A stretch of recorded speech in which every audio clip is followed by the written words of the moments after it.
इसी प्रकार अन्य प्रसंगों को श्रवण करने के लिए महाराज श्री के एकमात्र अधिकृत ऑफिशियल यूट्यूब चैनल को सब्सक्राइब करके बेल आइकन को अवश्य दबा दें।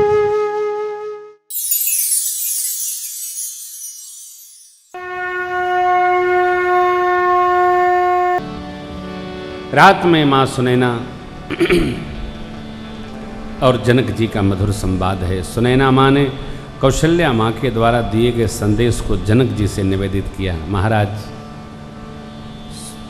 बड़ी अम्बा ने ऐसा निवेदन किया। उचित अवसर पाकर महाराज से प्रार्थना पूर्वक कहेंगी कि भरत जी को राम जी के साथ वन भेज दें, लक्ष्मण जी वापस श्री अवध चलें, नहीं तो मेरा मन कहता है कि भरत अपने शरीर को रखेगा नहीं। भरत जी की प्रशंसा करते हुए मिथिलापति जनक कहते, देवी मैंने जो धर्म तत्व राज तत्व का विचार आज तक किया है उसमें यह विशेष अध्यात्म तत्व समझ लो। मेरा ऐसा मन कहता है, हृदय कहता है, स्वप्न में भी भरत जी प्रभु की आज्ञा का उल्लंघन नहीं करेंगे। राम जी जो सोचेंगे वही भरत जी पालन करेंगे। ये भी एक बड़ी अद्भुत बात है हो। कोई सोचे कोई पालन करे, कोई विचारे और कोई उसको अनुपान में अग्रसर हो जाए, ये बहुत कठिन है।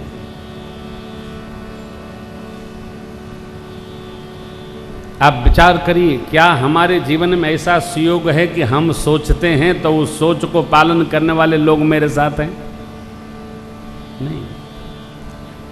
परंतु यहां ऐसा है, श्री रघुनाथ जी जो सोचते हैं भरत जी उसका पालन करते हैं। कहा ना, पहले ही कल चर्चा ही थी, समाधान तब भाय जाने कि भरत कहे महु साधु सयान।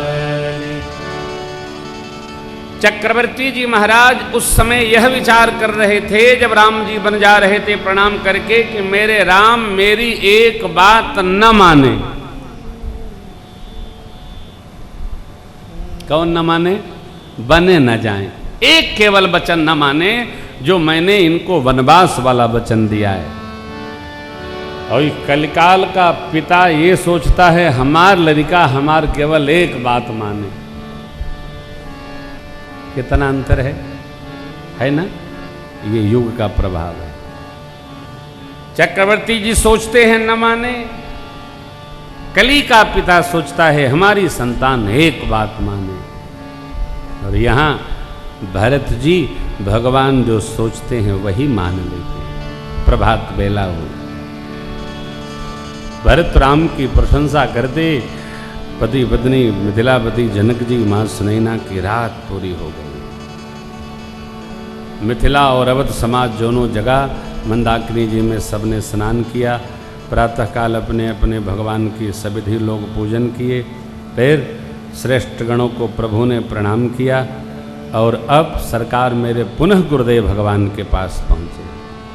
श्री चरणों में प्रणाम किया और कहे, प्रभु वन में सब समाज के साथ आकर आप सबको बहुत क्लेश प्राप्त हुआ।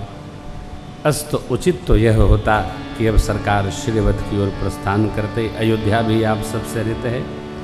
गुरुदेव भगवान वशिष्ठ जी ने सुना, परम प्रसन्न हुए और बोले, राम जी तुम बिनु राम सकल सुख साजा,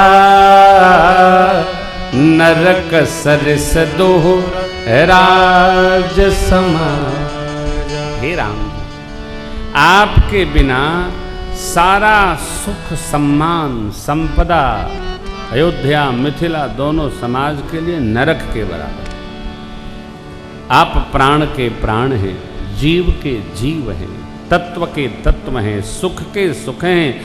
आपको छोड़कर जिसको घर अच्छा लगे भगवान ब्रह्मा उसको सब प्रकार बाएं हो गए। वह सुख धर्म कर्म सब जर जाए जहाँ आपके श्री चरणों के प्रति प्रीति न हो। वह जोग कुजोग है, ज्ञान अज्ञान है, जहाँ आपके प्रति प्रेम की प्रधानता न हो। आपसे ही सुख है और आपसे ही दुख है। जिसके हृदय में जो है आपसे उत्तम कौन जानता है। आपकी आज्ञा ही सबके सिर है महाराज। आप आश्रम पधारिए, हम कुछ रचना बनाते हैं। प्रभु प्रणाम करके गुरुदेव भगवान को निज आश्रम पधारे। अब वशिष्ठ भगवान और विदेहराज जनक बैठ करके निर्णय करते हैं अब क्या हो। गुरु वशिष्ठ भगवान की मति रुक गई है। मुनि मति तीर ठाढ़ी अबलासी। देखिए, जहां समर्पण ही समर्पण हो, त्याग ही त्याग हो, अनुराग ही अनुराग हो, प्रेम ही प्रेम हो, देना ही देना हो, वहां कुछ भेद नहीं रहता है।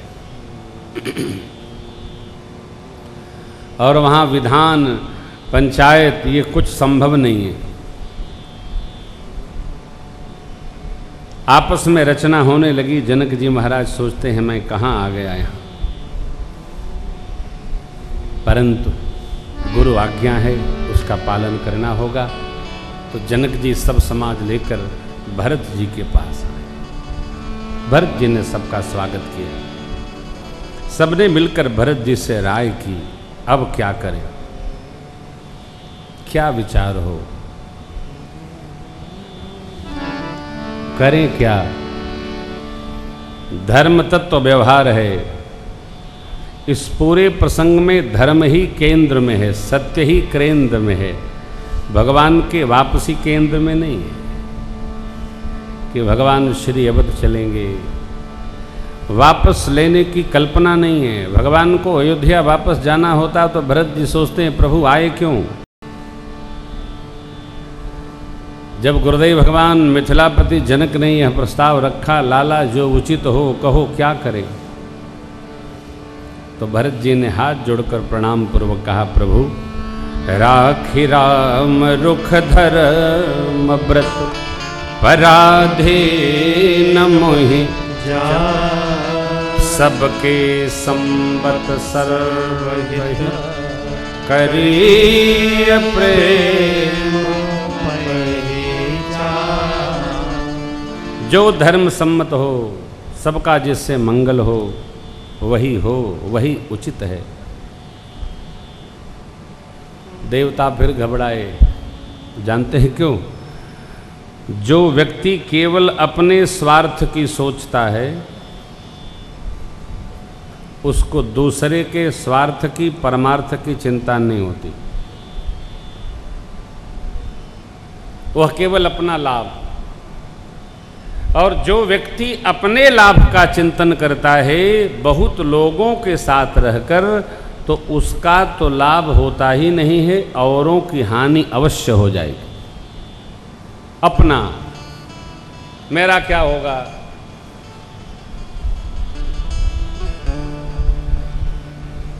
परिवार इसी से जुटते हैं जब आदमी एक दूसरे की सोचता है, और परिवार इसी से टूटते हैं जब आदमी केवल अपना सोचता है, मेरा क्या होगा।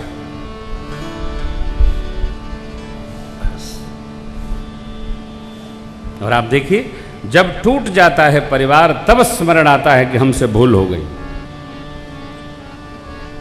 भारतवर्ष एक ऐसा देश है जहां व्यक्तिगत परिवार की नहीं, सामूहिक परिवार की परंपरा है, संयुक्त परिवार की परंपरा।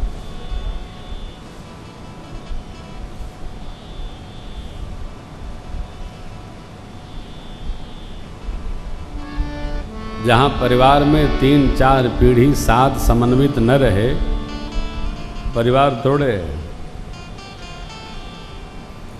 हमारी परंपरा एमबीबीएस नहीं है, हमारी परंपरा संयुक्त की है। और निश्चित मान लो संयुक्त परिवार में रहने पर तपना बहुत पड़ता है। 1-2 के तप और त्याग से परिवार संयुक्त रहता है।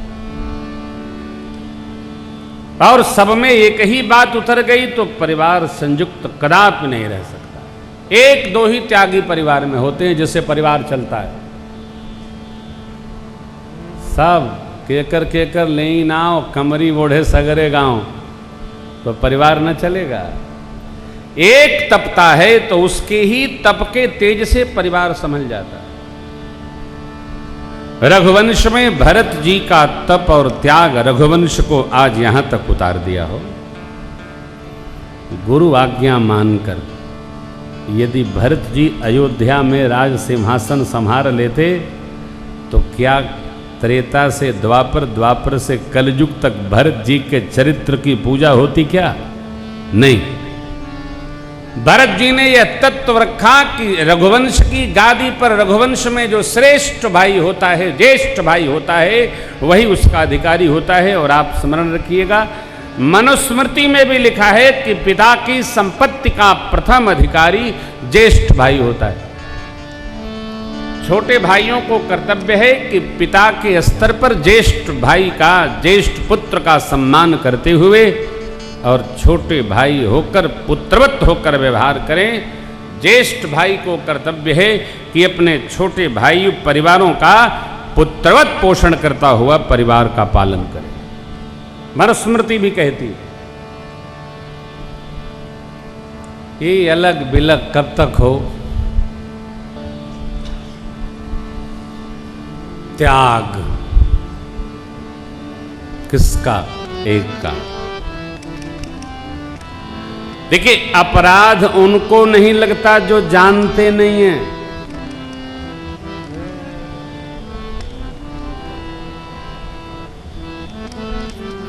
अपराध उनको अधिक लगता है जो जानते हैं लेकिन मानते नहीं। अरे जो जानेगा वह न मानेगा हो। धर्म तत्व जो जाने और न माने उसको अपराध लगता है। जो नहीं जानता है वो तो अज्ञानी है। सब लोग मिलकर, अब देखिए, भगवान से निवेदन करने, भगवान को समझाने, भगवान के प्रति अपनी बात रखने, गुरुदेव भगवान, सचिव लोग, मिथिलापति जनक जी, भैया सब लोग आश्रम पर पधारे। गुरुदेव ने, जनकराज ने पहले ही सब तैयार कर दिया। भैया अपनी बात ऐसे ऐसे कहिएगा। देवताओं ने सरस्वती जी का स्मरण किया। माँ शारदे कृपा करो। काहे? जैसे आपने भरत जी की, माता जी की बुद्धि पलटवा दी थी, उसी तरह भरत जी की बुद्धि पलटवा दी थी। सरस्वती मैया आई और देवताओं को बहुत डपट करके जाने लगी। बोली, देवराज इंद्र, 1000 आंख से भी आपको सुमेर पर्वत का दर्शन नहीं हो रहा है। भरत जी के हृदय में श्री सीताराम जी का निवास है। अरे जहाँ सूर्य हो वहाँ अंधकार कैसे आ सकता है? भरत जी अपने मन से कुछ नहीं करेंगे। भरत जी वही कहेंगे जो प्रभु चाहेंगे, और प्रभु वही चाहेंगे जो आप सबका मंगल हो।